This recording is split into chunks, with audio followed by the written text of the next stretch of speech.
Let me tell you, there's nothing quite like watching a tow truck's chain snap taut at dawn, the clang echoing down a quiet lakeshore, while the county sheriff stands at your locked gate trying to calm a woman who's worked herself into a full-blown fit. Arms flying, voice slicing through the mist so loud the fish probably heard her. My security cameras, which I installed out of pure necessity and not a little spite, blinked red and caught every second. And as her precious SUV's front wheels left the gravel, her shrieking that I was stealing her car, that the homeowners association owned my shoreline, that I'd be arrested any minute. The sheriff just kept repeating real slow that she had no right to be here, that she should have left when she was warned. Honestly, if I hadn't already spent a fortune and months of my life on this mess, the scene might have been funny, like some absurd neighborhood sitcom. Only an hour earlier, I'd been down at the dock, baiting lines for an early morning run, minding my business, when I spotted her SUV blocking my boat ramp, and the owner herself setting up a folding chair like she was checking in for a lakeside vacation. I've lived through my share of HOA shenanigans, but never one this bold, not at sunrise.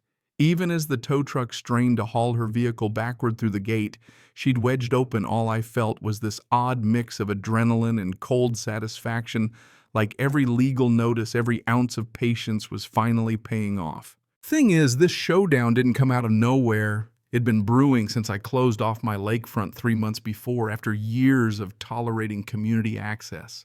That was nothing but a myth. But Karen, yeah, that's really what I called her. She believed every word of that HOA's bedtime story about some phantom easement, even when the county deed said otherwise. In the few seconds before the sheriff keyed his radio and confirmed the tow, I flashed back to the very first time she tried to stake her claim. I could almost hear her voice, shrill as a hawk, telling me across the cattails that I had no right to block her way. That morning started like any other, right up until I heard a car door slam and tires crunch up my private drive. I stepped out, coffee in hand, and there she was, dragging a cooler and umbrella to the water, looking at me like I was the intruder. I honestly thought she was lost until she barked at me to move my truck so she could back up closer to the dock. She wore those oversized sunglasses, the kind that dare you to challenge her authority, and spoke with the clipped tone of someone who's been in charge too long. When I asked if she knew this was private land, she whipped out a folded HOA newsletter, waved it in my face, and told me to read the bylaws like some Xeroxed sheet trumped the deed my granddad left me. That's when I realized this wasn't a misunderstanding, it was a battle line. I tried to be decent, pointed at the big red no trespassing sign bolted to my gate. She just scoffed and said the board voted to ignore it. I didn't slam the gate right then. Guess I still believed in neighborly warnings, but when she called in 2 more HOA folks to come enjoy the lake, I knew I was going to have to fight this on paper, not just with patience.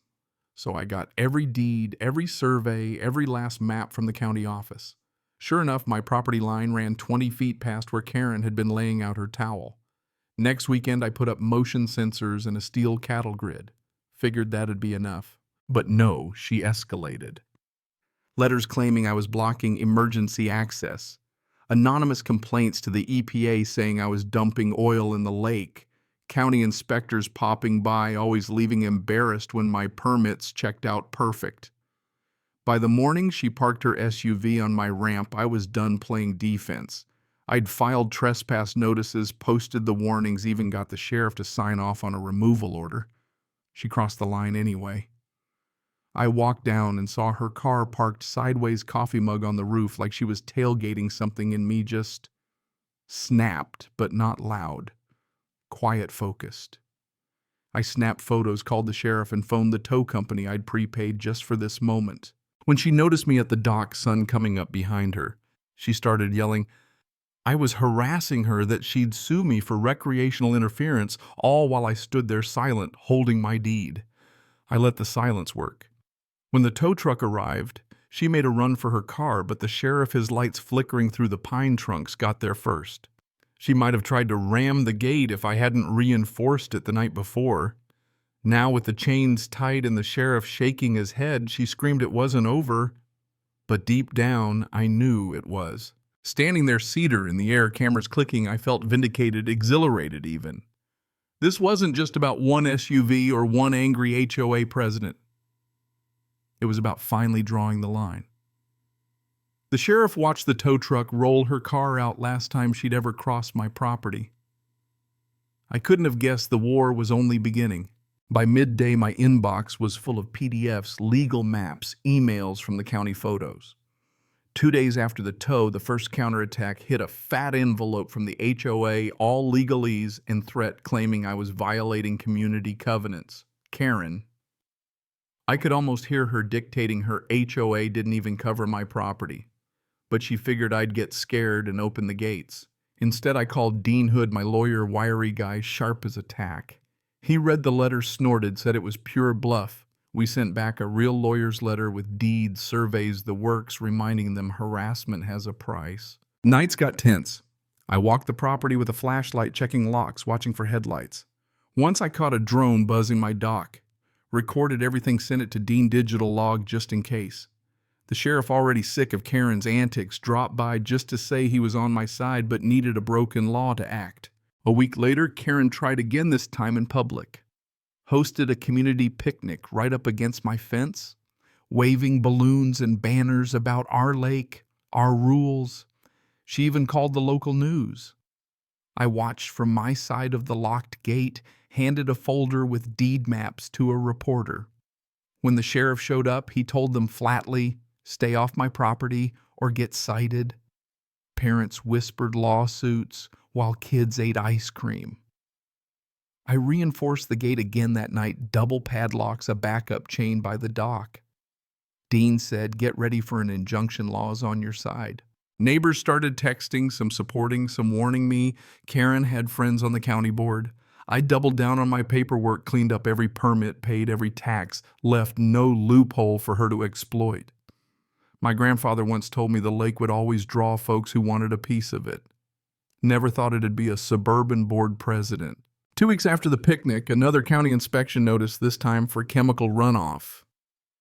I cleaned up every inch of the shoreline, the inspector clipboard in hand, left shaking his head, muttering he knew who filed the complaint. It was a small victory, but it tasted sweet. Month 2. My property felt less like a retreat and more like a fortress. But bit by bit, public opinion started turning my way. The tow truck video went viral, became a meme about HOA overreach. Neighbors who'd kept quiet now waved, dropped off notes. Even so, I kept waiting. Karen wasn't the type to quit. Sure enough, at dawn, I caught her and 2 men at my gate trying keys, then a crowbar. I slipped down to the dock phone, recording sheriff's number ready. Karen spotted me, shouted about her rights, her weapon as always a crumpled newsletter. I didn't argue, just held up my phone. The men hesitated. When my hidden lock snapped tight under their pressure, they nearly jumped out of their boots. I called the sheriff, described the trespass. When the cruiser rolled in, the deputy gave me a choice: press charges or let it slide. I let it slide for now, but asked for a formal report. By now, Karen was running out of options. She tried spinning the narrative, new flyers calling for Lakefront Liberation Day, even trying to whip up a protest. I added more cameras, prepaid. The tow company again stocked groceries like a siege was coming. The protest came 20, maybe 30 people, some there for drama, some actually believing her. Karen, megaphone in hand, claimed I was stealing ancestral land. One guy even brought bolt cutters but froze when the sheriff's cruisers appeared, sirens blaring. When deputies read her the restraining order, she cracked, tried to argue, and got herself arrested for violating the order and obstructing law enforcement. Cameras everywhere, neighbors filming her supporters, scattering. News traveled fast. Social media blew up with memes. Local papers ran stories. For the first time in months, the tension let up. But I knew Karen and Dean warned me, people like her don't quit easy. She posted bail, but by now the HOA board was collapsing, members quitting, meetings empty, the whole community waking up from a long fever dream. A few weeks later, a letter arrived by certified mail. Karen resigned. The HOA formally dropped all claims, a new board promising no more trouble. Life settled down. I rebuilt what the conflict had taken, filled ruts, planted new pines, sanded the dock. Neighbors waved. The sheriff stopped patrolling. The new HOA president sent a letter politely suggesting a boundary sign. I agreed so long as everything stayed in writing. For the first time in a long while, I could fish at dawn, watch the mist curl off the lake, and know that the land was mine, the fight behind me. Some nights I'd watch the old footage, tow truck hauling away Karen's car, her protest crowd melting handcuffs clicking shut. Not to gloat, but as a reminder that patience, paperwork, and standing your ground still mean something in this world. The lake changed with the season, blue water, red maples, ducks in the cattails. Life moved on. The story became a cautionary tale, neighbors stopping to shake my hand or just stare at the infamous gate. I still kept my guard up, a stubborn habit now. But when the first frost dusted the dock, I took a walk out past the new pines, looked back at the cabin, and smiled. My grandfather would have laughed at the idea of an HOA trying to claim ancestral rights to his lake. I thanked him silently for his stubbornness, for the deed he passed down. When autumn ended, Karen had vanished, the HOA was quiet, and I hung the county's final clearance letter in the hallway as a trophy. In the end, the real victory wasn't just keeping my property safe, it was reclaiming my peace, knowing I could hold the line without becoming bitter or reckless. And as I locked up the cabin one last time that season, I felt a calm certainty the lake was mine. Again, the noise gone, the story over. Or at least over until the next chapter someone else tries to write. But hey, what would you have done in my boots? Would you have held your ground or opened the gate to keep the peace? Drop your thoughts down below. Let's see whose side you're on in this kind of war. And if you've ever had to stand up to a bully with a title, I want to hear your story too.